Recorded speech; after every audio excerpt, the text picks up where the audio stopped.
The other day I was reminiscing about game quests that I found annoying, and Moira and her damn survival guide exploded into my mind like Mitsushika Bay in 1961. Specifically, the quest where you have to beat some mole rats to death with a drug covered stick. Then I thought to myself, can you beat Fallout 3 only using the repellent stick? Here are the rules. Once I leave the vault, I can only deal damage using the stick. For those that don't know, this is because you have to kill a cockroach in the vault with a BB gun, so it's easier for the run to begin once we can bask in the radiated sun.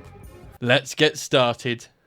When making my character, I decided to model her off one of the most famous cave women, Wilma Flintstone. Here's how I decided to allocate my specials. In hindsight, this was a pretty stupid idea, because I didn't realise until after I went toe to toe with some big bads that the stick doesn't do any critical damage, so putting my luck at 7 was pointless. But I can always use the intense training perk to boost the other important skills when necessary. After the overseer gives me child labour for a birthday present, I shoot your mom. Then for my tag skills, I picked medicine, melee weapons and sneak. Then I make my escape. On the way, I decided to help Butch save his mom by giving him my BB gun. I did this for 2 reasons. Number 1, I don't need the stupid gun anyway, and number 2, if you help him, he gives you his jacket, which gives you a nice +5 to melee weapons, which is going to be pretty decent to have at the start of the game. And as a bonus, it looks pretty badass. After escaping the vault, my first stop is Megaton to see the annoying rat. The problem is, you get the repulsive stick after helping her with the quest for the second chapter of her book, which means I have to slog through the first chapter without dealing any damage to enemies. The first task I choose to do is easy peasy. I just need to get my radiation level up. Unfortunately, there's no Twitter in Fallout to make myself incredibly ill, so I had to resort to standing in this puddle instead. Next up is travelling to the minefield to get a landmine to bring back to the Ginger Ninja. On the way, I rescue Dogmeat and tell him to wait on the outskirts of the town so he doesn't become a canine-shaped colander. After carefully grabbing a mine, I take Dogmeat back to create a side supply so he can be safe from the wild wasteland. Then I head straight back out into the Great American Turd to make my way to the Super Duper Mart. I wasn't looking forward to this because I know just how many filthy raiders are inside this damn building, but I managed to sneak over to the fridge without getting seen at all. After returning to the mouth on legs, I can finally do the mole rat mission. After she gives me the death stick, I murder some vermin with it, and as a reward, she lets me keep it. Then I managed to convince Jacksepticeye to tell me where my old man went, and now I'm finally off to find him. The journey to the metro tunnels was quite relaxing. I had no run-ins with any blackguards, so it ended up being a nice little jog through the wastes. When I get inside, however, reality hit me like a brick in the face. The stick's damage is awful. In fact, no, that's an understatement. I could probably do more damage by spitting on them. This feels like I'm hitting my enemies with a damn pillow. I can already tell this run is going to be very stimpack heavy. When I eventually manage to fight my way through the mouldy metro, things don't get any better when I emerge on the other side. Super mutants, a metric ton of them. This time, I do have the added bonus of having Scary Sarah and her Tin Men with me, but it wasn't the standard mutants I was worried about. It was the Big Daddy mutant. And I have to admit, I got pretty cocky at first because he ran away like a big baby to hide around this corner, and I took this as a sign to just rush him because I thought he was a massive pussy.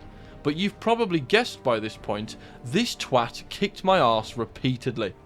And to add some salt into this gaping wound, I wasn't even the one that killed him in the end. It was one of the bloody Tin Men. When I'm finally allowed to go inside the GNR, I tried to convince Snoop Dogg to tell me where my dad is, but he wouldn't cooperate in the slightest. So I told him where to stick it and headed off to Rivet City to try my luck there. Apart from running into a few raiders and disgusting horrors, my journey there was quite uneventful. After speaking to Dr. Lee, she tells me my dear old dad went to visit the Jefferson Memorial.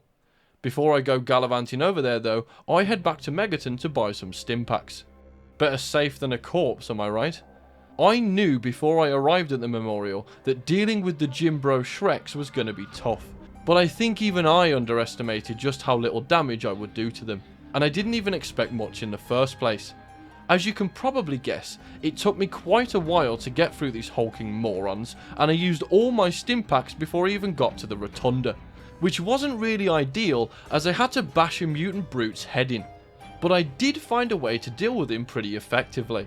I used the Dark Souls method, sticking behind him and beating his ass like his parents should have done years ago. After reading the old man's journal, I head over to Smith Casey's garage to rescue him from Dr. Doofenshmirtz. On the way, I make a pit stop over at Megaton to sell some stuff and get myself some more stim packs. When I get to the garage, it turns out it's filled with mole rats, which is a nice change of pace from the mutant scum inside the memorial. After hopping into VR chat, I activate the failsafe protocol right off the bat without talking to anyone. Then after escaping with dear old dad, we head back to Rivet City, and without even a hello, how are you, my dad decides to indoctrinate me into his mission and sends me back to the memorial to clear out the rest of the green meanies. Which didn't take me too long since there was only a couple left anyway. Then after my dad gives me some words of encouragement, I help him set up the purifier, then the boys in black show up. I really wasn't looking forward to fighting the Enclave, because if the super mutants were giving me a hard time, these Tin Men wannabes are going to run circles around me. And as it turns out, my paranoia was completely justified. They can tank so many hits from the stick, which means that I'm going to need to repair it sooner than I anticipated. After watching my dad pop his clogs, I escape through the sewers with Dr. Lee, taking out some dirty ghouls along the way. When we eventually make it to the Brotherhood's fortress, I get to work finishing Dad's work in his memory. First up on the list is getting a Gek, which means I need to take a field trip to Little Lamplight. First though, I need to repair my weapon and buy some more stim packs. And I was surprised to find when I arrived at Craterside Supply that dog meat is now missing. What has this harpy done to him? I'm keeping my head on a swivel around there from now on. After stocking up and making some repairs, I make the journey to Little Lamplight. On the way, I bump into an Enclave checkpoint, and they send not one, but 2 Deathclaws after me, which is a tad overboard if you ask me. I'm just one person armed with a piece of toxic wood. In fact, just one swipe from one of those degenerate dinosaurs' claws left me with 1 foot in the grave. So I had to resort to hiding in this caravan so I could sleep to get my health back. Sure, I had stim packs, but knowing what I was about to walk into when I get to my destination, I wanted to save them. Because I took the Child at Heart perk earlier on in the run, I managed to get into Batman's Cave for Wayward Kids with no effort. And as I step into Murder Pass, I prepare myself for the fight of my life. Because not only do I have to fight through hordes of grumpy green giants in the pass, which took a lot of effort and equally as many stim packs. One-on-one, they aren't too bad. But there's even more of them in the vault, and they do have a tendency to gank you to death. And as proven in the memorial, they take a lot of hits to bring down, especially the brutes and masters. In fact, it got to a point during my romp through the vault where I had to start running past them, because I was ridiculously low on stim packs and my weapon was on the verge of shattering into a million splinters. And what makes matters worse is that I can't even repair my weapon after getting the Gek because I have to escape the Enclave immediately after. So I'm royally screwed if I don't play my cards right. After rescuing Forks and forcing him to grab the gecko for me, I get kidnapped by Eden's little cult. Luckily, I had anticipated that this might happen at this point in the run, so I've been slowly dumping points into Sneak just in case I'm left defenseless.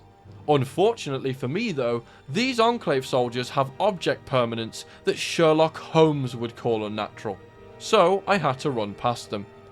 After convincing Eden to hand in his resignation, I make one final stop at Megaton to repair my weapon and stock up on stim packs. Then I head back to the Citadel to help with the final battle against the fascists.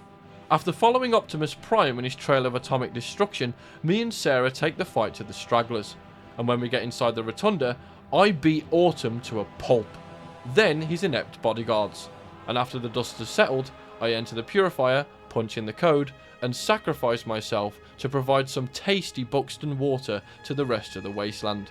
And with that, it turns out you can beat Fallout 3 using the repellent stick. I expected this run to be challenging, but goddamn, trying to deal with those bloody mutants and armoured Enclave soldiers was excruciating. But, as always, I did have a lot of fun. It's always a good time when you get to bonk your enemies over the noggin with a blunt object. Thanks for watching. If you enjoyed the video, why not leave a like and subscribe? It helps out the channel massively. Plus, if you turn on the notification bell, you get to watch more juicy content from yours truly when it releases. If you want to support me further, consider joining as a channel member. You get early access to videos, and a mention in them for being such a legend. If there's a specific video you want to see, or you just want to have a chat, drop a comment down below, and I'll see you next time.